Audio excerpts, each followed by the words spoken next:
Welcome to the Banker Lamp. Please enjoy the video. You need two things: your iPhone 16 Pro and the receiving device on the same network, or an Apple TV ready for AirPlay. Once ready, swipe down from the top right to open Control Center. You'll see an icon with two overlapping rectangles. Tap that. This initiates the search for AirPlay receivers immediately, and it's faster than digging through settings, so do it now to detect nearby devices. After tapping screen mirroring, pick the exact device name that matches your TV or speaker. You might be asked for a 4-digit AirPlay code displayed on the TV type that on your iPhone.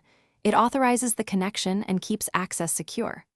Once connected, make sure the content orientation and sound route are correct.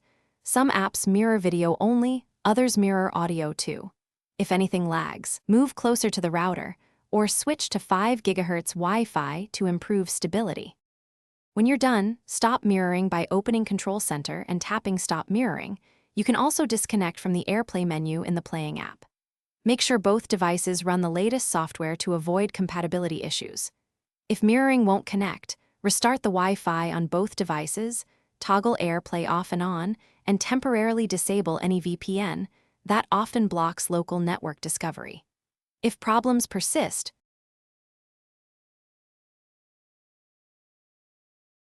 Thanks for watching. If this was helpful, leave a like and consider subscribing. See you next time.